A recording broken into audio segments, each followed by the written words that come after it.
Hello. Hello mister Mukta, எப்படி இருக்கீங்க? நல்லா இருக்கேன், நல்லா இருக்கேன். நீங்க எப்படி இருக்கீங்க? நான் நல்லா இருக்கேன். பிரீத்தி இருக்காங்கல்ல? ஆமா ஆமா, சொல்லுங்க.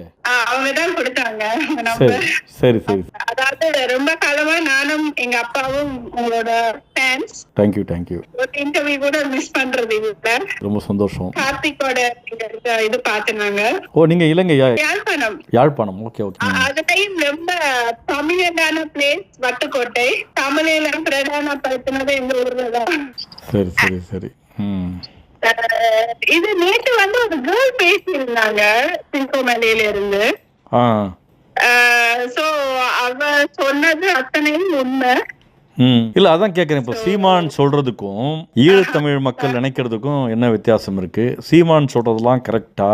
அவர் தான் வந்து ஈழத்து போராளிங்க எப்படி ஃபீல் பண்றாங்க சீமானை பத்தி? யாருமே அவர் சீமான இது பண்ணது கிடையாது. தலைவர்கிட்ட இருந்து பிரிஞ்சவங்க இருக்காங்கல்ல, அவங்கதான் கூடுதலா இதுல இன்வால்வா இருக்காங்க இல்லையா? அதாவது மாவீரன் பிரபாகரனுடன் இணைந்து பயணித்து துரோகம் செய்தவர்கள் தான் இப்போ சீமான் கூட இருக்கிறாங்க. நிச்சயமா. அந்த துரோகிகள் தான் இருக்காங்க. ஆமா நிச்சயமா. அவருக்கு விசுவாசமா இருக்கிற யாரும் சீமானோட சேர்றது. தலைவர் கேட்கல பேசாத எவனும் ஆம்பளை கிடையாது, அவனை பற்றி பேசாதீங்கன்னு சொல்லிடுறது. மாவீரர் பிரபாகரன் வந்துட்டு எங்கிட்ட தான் ஒப்படைச்சாரு அடுத்த கட்டம் ஈழத்த விஷயங்கள். இது ஒரு கடுகளவு கூட உண்மை கிடையாது. அதாவது அவர் இருக்கும் போது இப்ப அவருக்கு கீழே இருந்த நிறைய போராளிகள் இருக்கணும், அவையிட்ட கொண்டு போய் கொடுக்காம எங்கேயோ இருக்க சீமான் பேர் தெரியாத ஒரு ப்ராப்பர் அட்ரஸ் தெரியாத ஒரு பர்சன்ட்ட கொண்டு போய் கொடுப்பாங்களா சொல்லுங்க? ஒரு படத்தை நான் எடுத்தேன், அதுவும் ஒரு பொய் படம் அப்படின்னு நிறைய பேர் சொல்றாங்க, கிராபிக்ல பண்ணிருக்காங்கன்னு. அப்படி வந்து ஒரு பர்சன்ட்ட அவர் எப்படி கொடுக்க முடியும்? அவர் அப்படித்தானே சொல்றாரு, தன்னை அப்படிதான் முன்னிலைப்படுத்துறாரு. நாட்டுக்காக தியாகம் பண்ண குடும்பங்கள் எவ்வளவு இருக்குது. அவரு பொட்டம்மனை பத்தி திட்டினது பாத்தீங்களா? நீங்க கேட்டீங்களா அந்த ஆடியோ? இல்ல, அது உங்க ஆடியோல தான் நான் பார்த்தேன், நான் பார்க்கல. இல்ல, அவரு அரசியல் விமர்சனங்கள்லாம் வைக்கிறாரு, அதை நான் பொறுத்துக்கொண்டேன். ஆனா அவர் போராளி பொட்டம்மனை பார்த்து மசூருன்னு பேசுறதெல்லாம் வந்து அதை ஏத்துக்கொள்ளவே முடியாது. சரி, மாமா பொட்டம்மன் உங்க மாமாவா? ஆமா. அதாவது ஒவ்வொரு அஜெண்டா இருக்கும், வெளியில தெரியாது நமக்கு, உள்ள இருக்கு. அது ஃபுல்ஃபில் ஆகலன்னு அந்த கோபம் வெளிப்படுறது. ஏன்னா நான் சீமானை பற்றி எந்த விஷயமும் நான் காது கொடுத்து கேட்கறது இல்லை. இல்லைன்னா அவர் பொருட்டாவே நான் மதிக்கிறது கிடையாது. அதுதான் உண்மை. இவர் வண்டி வந்தா ஒரு ஆமரட்சி எல்லாம் எனக்கு சிரிப்பு தான் வந்துச்சு.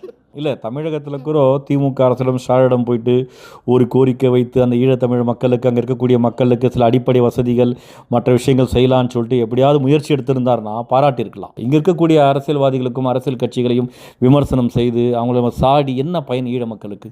மக்களுக்கு ஒரு பயன் இல்லை, அவருக்கு ஓன் அஜெண்டா இருக்கு, ஓன் பெனிஃபிட் இருக்கு, அதனால அவர் செஞ்சுட்டு இருக்காரு.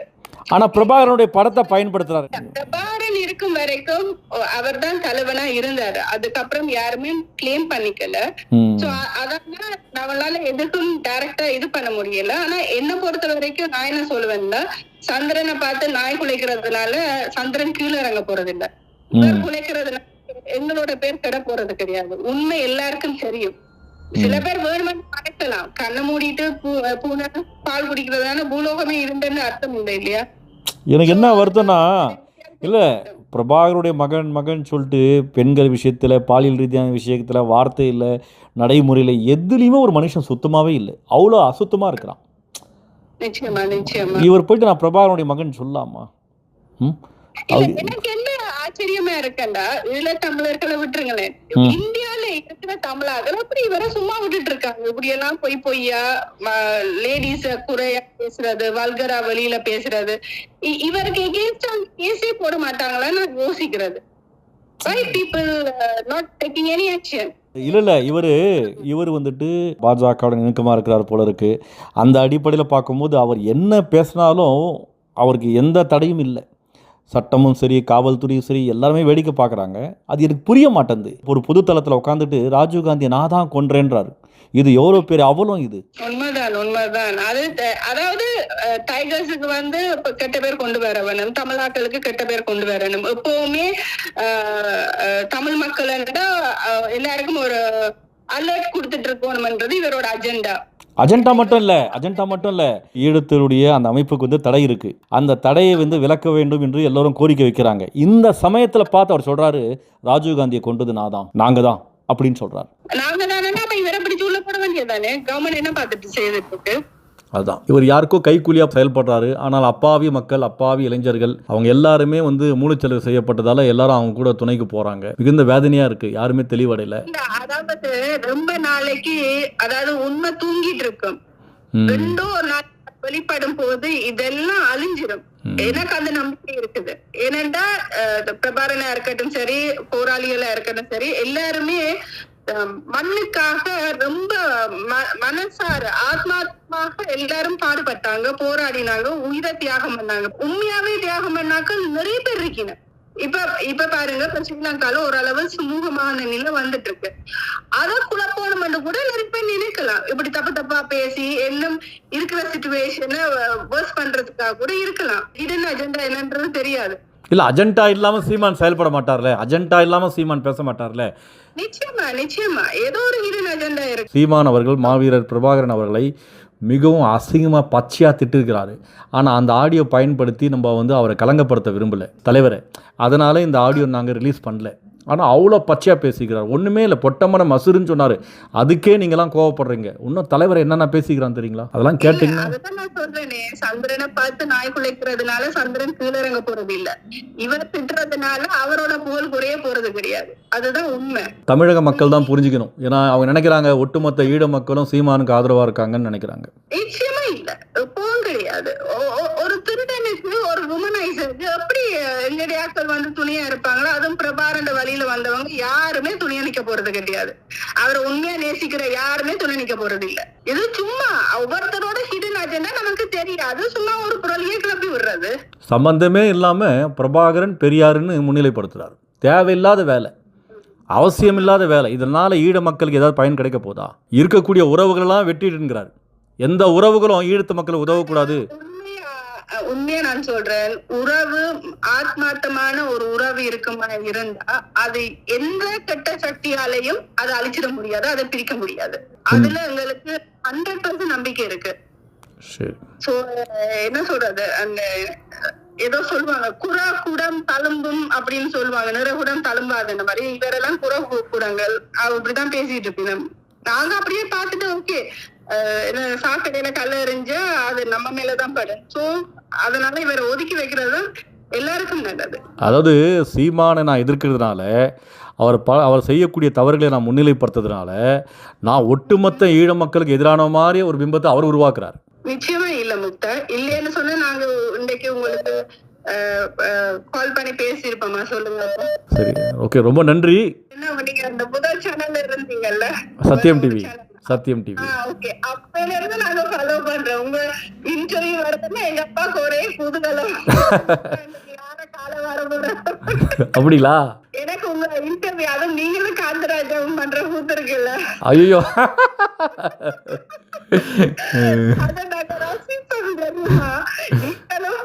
போட்டு போட்டு வாங்குவீங்க. அவரும் தெரிஞ்சு தெரியாத மாதிரி பேசுவாரு. அதுதான் சீமான் சொன்னாரு. சீமான் சொன்னா, என் வாழ்நாள் முக்தாருக்கும் காந்தராஜுக்கும் மன்னிப்பே கிடையாதான். இவர் யாரு எங்களை மன்னிக்கிறது? வந்திருக்கு. இப்போ கூட வந்துட்டு என்னை கொல்வதற்கு திட்டமிட்டு நாம் தமிழர் கட்சி எல்லாம் பிளான் பண்ணி பேசியிருக்கிறாங்க. இப்போதான் எனக்கு செய்தித்தாளில் பார்த்த ஒரு நியூஸ் வந்துச்சு. இல்ல, ஒரே ஒரு குழப்பம் தான் இருந்துச்சு. ஈழத்து மக்கள் சீமான் பக்கமா இல்லையா, சீமான் பக்கம். இப்போ தெளிவாயிடுச்சு எல்லாருக்கும். சரி, அப்பாவை கேட்டேன்னு சொல்லுங்க, கண்டிப்பா நான் வரும்போது சந்திக்கிறேன்.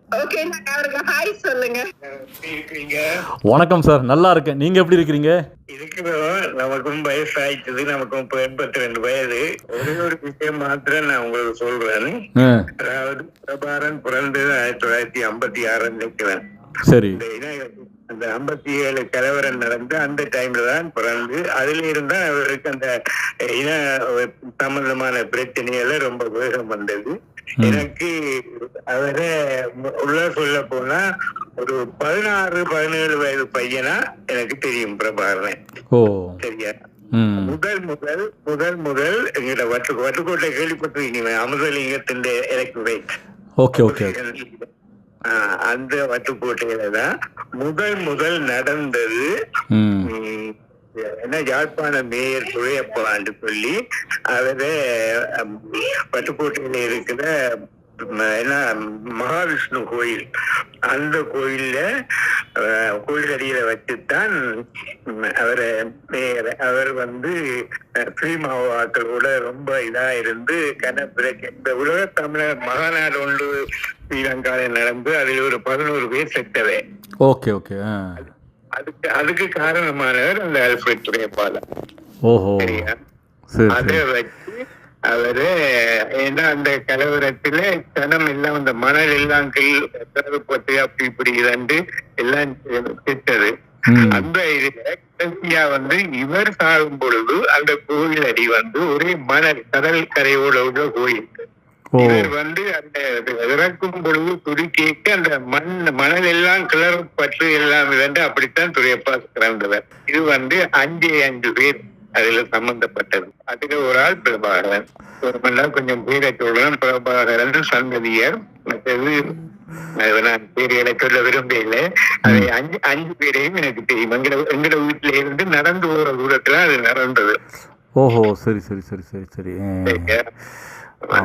எங்க அப்பாட அம்மாட ஊரும் பிரபாகரன் ஊரும் ஒரே ஊருதான். அதான் சவுண்ட் பார்த்தா தெரியுது. அப்படியா? ஆமா. இப்பவும் என் பொண்ணுட்ட கதைங்க இங்கதான் பிறந்தா. அவனோட கணவர் யாருன்னு கேட்டா பிரபாகரன் சொல்லுவாங்க. ஏன்னா அவ அந்த பிறந்த இயர் வந்து 2009. ஓஹோ, எனக்கு நான் நிறைய இன்டர்வியூ பண்ணிக்கிறேன். அப்போல்லாம் எனக்கு பெருசா தெரியல.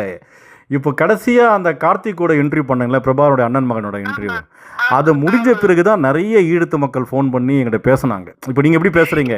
அதே ரீச் பண்ண நீங்க நம்ப மாட்டீங்க. இந்த கோவிட் டைம்ல இருந்து உங்க நம்பரை கேட்காத ஆக்கலே இல்லைன்னா எனக்கு எப்படி ரீச் பண்றேன்னு உங்களுக்கு தெரியல. எனக்கு தெரியல, கான்டாக்ட் இல்ல. இப்ப கிருத்திகா வந்திருந்தாங்க, அவர்கிட்ட தான் நான் காலையில கேட்டேன், எனக்கு எப்படியாவது முக்தாட நம்பர் எடுத்து கொடுங்க அப்படின்னு. அதுக்கு சொன்னா இருக்கு, நீங்க கதைங்க அப்படின்னு சொல்லி. ஒன்றும் இல்லை, என்னுடைய ஃபேஸ்புக்கில் வந்துட்டு நீங்கள் யாராவது மெசேஜ் அனுப்புனாவே நான் லைனில் வந்துடுவேன். இது என்னென்னா, என்னுடைய நம்பரை நான் தமிழ் கட்சிக்காரங்க என்ன பண்ணுறாங்க, பொதுத்தளத்தில் போட்டு என்னை ரொம்ப வல்கராக திட்டணும்னு சொல்லிட்டு எல்லா இடத்துலையும் போட்டிருக்கிறாங்க. அதனால என்ன பண்ணுறேன், இந்த ஃபோன் நான் எடுக்கிறது இல்லை நம்பர். இதனால நிறைய உறவுகள்கிட்ட என்னால் பேச முடியாமல் போயிடுது. அவருக்கு அப்படி ஒரு கீழ்த்தர உண்மையா அவர் எல்லாம் ஒரு மனுஷனா மதிக்கவே கூடாது இந்தியாவில். ஏன்னா அதை செய்யறாங்கன்னு எனக்கு என்ன தெரியல. எனக்கு from the beginning இவர் எப்ப பிரபாகரன படத்தை காட்டி அந்த உணர்ச்சியா பேசினாரோ அப்பவே எங்க அப்பாட்ட சொன்னேன், இந்த ஒன்னா நம்பர் திருடனப்பா அப்படின்னு தான் நான் சொன்னேன். இறந்ததுக்கு அப்புறம் அவங்கள வச்சு நீங்க என்ன அரசியல் பண்ண இருக்கு? அப்ப உனக்கு என்ன ஒரு ஹிடன் அஜெண்டா இருக்குது? நான் from the beginning சீமான மதிக்கிறது இல்ல, சீமான பத்தி பேசுறவங்களுக்கு நல்ல லெஃப்ட் அண்ட் ரைட் கொடுக்கறது இல்ல. நானே என்ன நினைச்சேன் தெரியுமா, ஒட்டுமொத்த ஈழ மக்களும் வந்து சீமான் பக்கம் தான் இருக்கிறாங்கன்னு நினைச்சேன். எனக்கு இப்போ இந்த நேர்காணலுக்கு பிறகுதான் இவ்வளோ பேர் ஃபோன் பண்ணி ஈழ மக்களும் ஆஸ்திரேலியா கனடாலேருந்து எல்லோரும் பேசுகிறவங்க எல்லாருமே அதுதான் சொல்கிறாங்க. நாங்களாம் ஏற்றுக்கலை, நீங்கள் ஏன் அப்படி நினைக்கிறீங்க? நாங்கள் என்றைக்குமே சீமானை ஏற்றுக்கலை, நாங்கள் வந்து தலைவருடைய வழியில் வந்தவங்க, இப்படிப்பட்ட ஒரு அயோக்கியனை வந்து தலைவர் எப்பவுமே ஏற்றுக்கொள்ள மாட்டார், நீங்கள் எங்களை தப்பாக புரிஞ்சுக்கிட்டீங்கன்னாங்க. இப்படி ஒரு கேவலமான அந்த பேரையும் உச்சரிக்க நாங்க கூச்சப்படுவோம். இந்த மலேசியால சில லூசுங்க இருக்குது. இந்த உங்க இன்டர்வியூ இருக்குல்ல, அது அத்தனை அந்த குரூப்ல போட்டேன் தெரியுமா? எரிஞ்சு செத்துருப்பாங்களே. அவங்க ஒரு மூச்சு காட்டாது. யாராவது வந்து ஏதாவது சொன்னாங்க அதுல ஃபயர் பண்ணிடுவோம். டைகர்ஸ் படத்தை திருடி வச்சிருக்கானுங்கல்ல, அவனுங்க தான் இவருக்கு சப்போர்ட் பண்ணுவானுங்க. நல்லப்ப யாரும் சப்போர்ட் பண்ண மாட்டோம். கவலைப்படாதீங்க, தமிழக மக்களும் விரைவில் புரிஞ்சுக்குவாங்க.